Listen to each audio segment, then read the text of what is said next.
Hi, my name is Michael Singer. I'm born and bred in the Bronx, and I'm a male breast cancer survivor. I retired in 2010, and that had a lot to do with when I got diagnosed with male breast cancer. And now I travel the country with my wife in a Class C RV. We've toured Europe a lot, and now we're focusing on the United States. My breast cancer journey began in 2010. I was a 50-year-old male, and I had felt a lump under my left nipple. And my wife had been urging me to go to the doctor and get it checked out. But like most guys, I was just ignoring it and figuring it was going to go away the same way that it just showed up. Well, I took my wife's advice. I was retiring from the federal government, and I was going for my final physical before my insurance changed. And I figured I'm going to go in for this physical and tell the doctor about the lump. But believe it or not, when I was in the doctor's office, I was embarrassed to tell the doctor about the lump under my nipple. So I went home, and my wife, after talking about it, said, "What did the doctor say about the lump under your nipple?" And I said, I was too embarrassed to tell him. And she looked at me and she goes, "You're a real asshole. You need to tell the doctor about the lump." So the doctor's office called a couple of days later with blood work results, and they saw something in my blood, and they wanted me to come back in to get tested. So I said, okay. I went back to the doctor's office, and what they saw was a high level of sugar and glucose. And they wanted to do more blood work because, as it turned out, I was diabetic. And at that time, I got the courage up, and I told my doctor, and I said, "Doc, I have a lump under my left nipple." And he looked at me, he goes, "What do you mean you got a lump on the left nipple? Let me check it out." So the doctor checked it out. And the doctor knows my family history. You go in, you do patient intake, and I had lost my older sister to metastatic breast cancer just 2 years earlier. She had passed away from it. She got diagnosed in 2008, and a year later she was gone. She had tragic, horrible death. And because he knew about my family history, he goes, "I'm going to send you to a breast surgeon to get it checked out." So a couple of days later, I went for a nipple biopsy. And I can only say for men and women who have to go through that, having a nipple biopsy is not a pleasant experience. I brought my wife with me for moral support because I was a little bit chicken about it, and she has breasts, so she was familiar with the whole thing. And he checked it out, and he couldn't get any fluid out of the left nipple. And he goes, "I'm going to have to do a surgical biopsy." I was like, "Okay, surgical biopsy." And I had to go a couple of days later, hospital. They cut the nipple. They took a sample out, sent it for pathology. He goes, "Oh, come back in my office a couple of days. We'll go over the results." And Patty and I went to his office a couple of days after. And we went in, everything was nice and pleasant. "How's everybody doing?" And he says, "Let me go get your file." He came in and he looked at me and his demeanor was different. "Mike, I'm sorry to tell you, but you have breast cancer."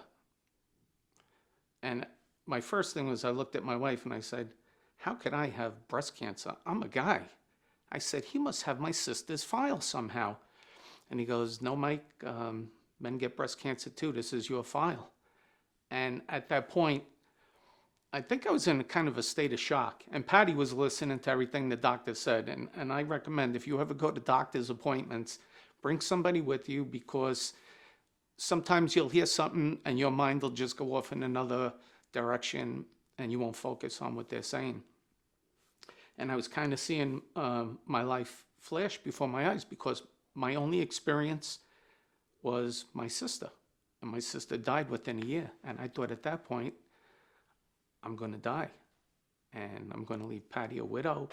And I've got a list of things I got to get done before I die to leave Patty in good shape. So he goes, "We're going to have to do surgery. I'm going to do a mastectomy on your left breast." And when I went home, Patty and I got on the internet. There was no information about male breast cancer. You got to remember, this is 2010. None of the big cancer organizations had any statistics out. There was nothing on YouTube about it. And I was kind of in the dark. I can only say that I turned to Patty and I said, "Please don't tell anybody that I have breast cancer because I thought I was a freak.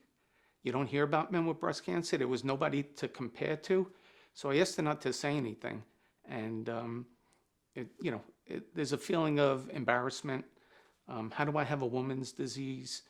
Um, and again, just the whole death thing, because my only experience, other than people coming into my office for different breast cancer fundraisers, was my sister. So it was not a good place to be at the time. I had to go for the mastectomy.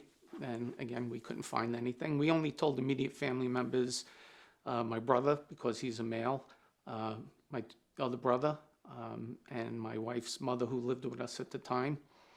And I geared up for it. I said, got to do it, got to, make the best of it. This is the fighting chance to have the mastectomy. In 2010, after being diagnosed with male breast cancer, I was diagnosed with ductal carcinoma in situ. I was scheduled for a mastectomy. And what they didn't tell me before going into surgery was you were going to have lymphatic mapping. And for those of you who don't know what lymphatic mapping is they inject 7 needles around the breast at different depths and different colors to see which lymphatic path that the blood is flowing in the lymph system. And this is when they're going to operate. They're going to check for your sentinel node, your non-sentinel nodes. So that right there threw me for a loop because I'm not a big fan of needles to begin with. And they take you into a lead line room with the lead box and they start to inject this dye into your system. I had no, medication to calm me down. And I went in there cold turkey for that. And that right there, you could have cut anything off me because I was kind of shot at that point. But this was part of the process, and then they wheeled me up to surgery, said goodbye to my wife and my friend who drove us there. And my surgeon came in. He was up in the Bronx in a hospital that no longer exists called Westchester Square Hospital. And the surgeon's name was Anabel Puente, real down-to-earth guy. I liked him a lot. Other people were telling me to go to Sloan Kettering, and I had such a good feeling with this guy, so I'm not going to Sloan. I'm going to stick with this guy. We're in the Bronx, local guy. And he did a fantastic job. I woke up on the other side with 32 staples across my breast and 2 lymph bottles, drains hanging out for lymph drainage. And I was bandaged up like a mummy. At that time, I spent 1 night in the hospital. They discharged me the next day. And my surgeon, through the pathology report, felt that I wouldn't need chemo or radiation, that mine was ER positive, and that I could probably get by with some hormone therapy. So after healing up, and again, not telling anybody because I was still embarrassed, thought I was a freak, and I was at home recuperating, and I saw on TV, there used to be a reporter in New York City, her name was Katie Kirk, and she had a TV show in the morning. And the teaser came up, it said, male breast cancer. And I looked and I was like, male breast cancer? They're talking about me. There are other guys. It was like, I was running around the living room telling Patty, I said, there are other guys out there. There's a show going to be about male breast cancer. So I think it was going to be like in a day later or something. So I tuned in, and on the TV show, was this young kid. His name was Brett Miller. There was a Hollywood actor. His name was Richard Roundtree. And I grew up watching Richard Roundtree on TV. He was the famous actor in Shaft. He was African American, and he was like an action hero, really cool guy. And I was looking at TV, and I was like, here's this really cool movie actor and this young kid, both on national TV, talking about breast cancer. I said, what am I so embarrassed about? If they can talk about it, I can talk about it. And it was like an epiphany. At that point, I was like, I went from silent to outspoken, and from embarrassed to empowered. I felt like I'm going to tell people that I got breast cancer. And from that day forward, I started to, expand and talk about it.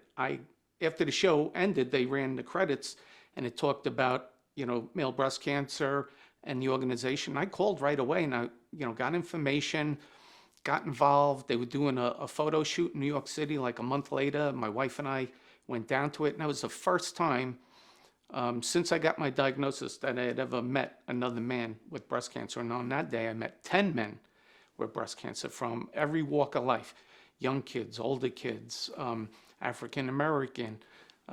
It was just such a great feeling to not feel alone anymore, that there were other people out there like me. And I got involved heavily. I was going to seminars, I was going to health fairs, I was giving talks at hospitals, and I really got engaged. I had just retired, I had a lot of time on my hands. This was, a major event in my life, and my wife said, "This is your calling. This is what you got to do." And there were other organizations that offered, advocacy training. I went to California. I went for like a 10-day, I think it was 10 days advocacy training out there. And I was the only male breast cancer patient there amongst 50 women, all who had, some form of breast cancer, some in latter stages, some early stages. And they embraced me. I just felt like I was part of a family at that point. And of course, I was the token male with breast cancer there, and I learned so much. We met with doctors and scientists and other advocates, and I started to learn a lot more about it. And then from there, I just started to go to more seminars, get involved with more organizations. Next thing I know, I'm doing TV appearances, news reports, magazine interviews, posing naked in Untermeyer Park in Yonkers. And just getting involved and trying to get the word out there as much as possible that men had breasts too.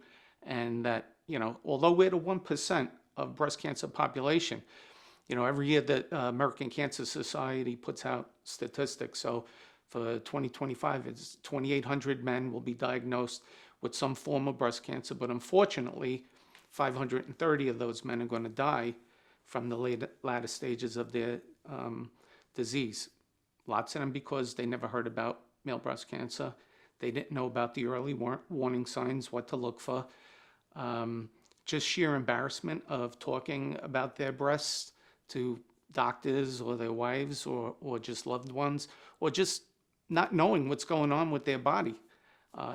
It could be a lump under your nipple, could be nipple discharge, could be redness or swelling, could be a lump under your, armpit. There are organizations out there now that tell you how to do a self breast exam, which, nobody ever mentioned to me. When my sister got diagnosed in 2008 and passed away, nobody said, "Hey, Mike, maybe you should get checked for breast cancer," or, know what the early warning signs are, until it was too late, until I was diagnosed. So it was an eye-opener. Through my experience of, meeting other men or doing research, most guys you talk to are embarrassed to even say breasts, that I have breasts, or that I have breast cancer. It just became a woman's disease to them. We were raised in a society that women had breasts, and women got breast cancer, and men can get prostate cancer. There were so many other diseases that men can get, and breast cancer is one of them. But for most men, the stigma attached is that it's a woman's disease. And this comes from a lot of these pink painting organizations that, once you say pink, it doesn't belong to a man anymore. It's no longer a man's disease. So the men use blue for their breast cancer, and we like to put what we call a splash of blue into a sea of pink, because we're the 1%ers. And since I started in 2010, 2011 with this, the breast cancer organizations are slowly coming around to embrace men, to talk about men. Now you can go on any of the major breast cancer, websites and see.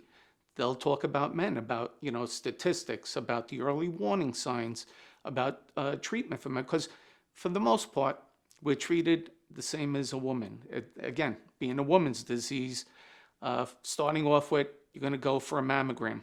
Where do you go for a mammogram? We go to women's centers. What do they give you? They give you a pink form. What does the pink form say? When were you last pregnant? When was your last menstrual cycle? Are you breastfeeding? Nowhere there does it have any correlation with a man, whether it's the color or the questions they ask. So slowly, some hospitals have changed their format of doing patient intake, but we still have a long way to go. But when I go to different um, conferences and stuff like San Antonio Breast Cancer Symposium, now they talk about men and male breast cancer.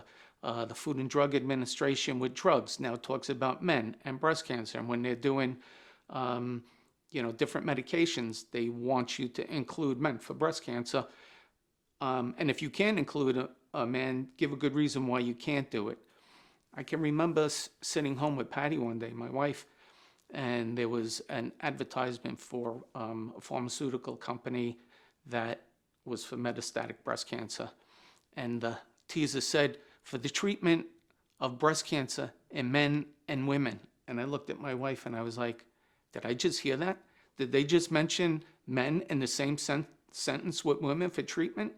And again, it's a slow process of getting into mainstream media. Through the years, I've had known men who were diagnosed with prescribed drugs and the pharmaceutical companies turned them down because the drug said for the treatment of breast cancer in women. Meanwhile, we're being treated with the same drugs and they were turned down. And then, we would have to get behind them or their doctor would have to advocate for them. No, this is a man with breast cancer. He needs these drugs to survive. Breast cancer changed my entire life because, again, when I got diagnosed, I was just retiring. I was a 50-year-old male. Like I said, I walked into the doctor's office as what I thought was a healthy 50-year-old male and walked out a breast cancer patient. It's just been a dramatic change. First, since my surgery and since I'm so many years, surviving, I don't worry about the small things in life. I wake up every day with a great outlook on life. How can I improve my life? How can I improve my wife's life? What can we do together to just enjoy life? Because every day since my diagnosis has been a gift for us. So I give back a lot of time volunteering with a lot of organizations, doing a lot of talks about male breast cancer, traveling the country, going to different conferences, getting heavily involved with different male breast cancer and female breast cancer organizations because they do invite the men in a lot now to talk about their experiences and the collateral damage around men because we're on the same drugs and medication as women. Women have collateral damage, and when I say collateral damage, it could be hair loss, it could be loss of libido, it could be just all kinds of changes in your body. People don't realize that breast cancer isn't just 1 month or isn't just one day. For breast cancer patients, it's your life. It's every day, every year, 365, because they're taking medications every day for the most part, or going for treatments on a regular basis, and it just becomes their new way of life. But I embrace everybody. I look for the good in people. When people are negative, I just walk away from them. I tend not to associate with them because I don't need the negativity in my life or the stress in my life. I believe that my life now is a gift and I'm going to share it with as many people as I can. So, like I said, silent to outspoken and embarrassed to empowered. That's the way I see my life now. I would like to share that if you're diagnosed with breast cancer, whether you're a man or a woman, be your own best advocate. Research. Use all the different organizations that are out there. Go on social media. Look for people like yourself and ask questions. If you don't like what this doctor says or the feeling that this doctor is giving you, go for a second opinion. Talk to somebody else. Know that you're not alone. When you reach out to some of these organizations and the support groups, you meet amazing people. All of the men and women that I've met over these years, I consider them family. I can reach out any day and pick up the phone and call a woman or call another guy and say, I have a newly diagnosed person, they're in your area. Would you be willing to talk to them on the phone or in person? And I've never had anybody say, no, I won't do that. They embrace it. They want to help somebody else because, when you first diagnosed, you feel alone and you have lots of questions. And this is the way to share it. And have as great a support group as you can. In my case, my wife Patty was my support. She was my rock. I couldn't have went through this whole journey without her. She was there at every step of the way. She was going to health fairs with me, to conferences with me. introducing people to me. And my family has been supportive when we did fundraisers or social media. They shared, everything I did on social media. We really got out there and got the word out. And I believe that male breast cancer is no longer the hidden disease or the disease men should be embarrassed about. They got to get out there, get the word out, other guys, and just share their experiences because it will help someone else. There are definitely websites out there that show a man how to do self-breast check. It's not difficult. If you're afraid to touch yourself, have your significant other do it. It could lead to something else. It could be stimulating. It could be fun. But the main thing is know that you're not alone. And if you need to reach out to other guys, there are support groups out there, especially for men now, where we talk and share experiences, questioning each other, and give a lot of advice. I don't give medical advice, I'm not a doctor, but we give real life advice of how the disease affected us. I would like to say that this is an amazing opportunity for me to share my story, to share my experience, and for the organizations that might see this down the road. Reach out to you, reach out to me, reach out to Anna Ono, if Anna Ono's it, or Male Breast Cancer Alliance, or Male Breast Cancer Happens. There are always men that are willing to talk and share their experience. Okay. Remember, wear a splash of blue in the sea of pink.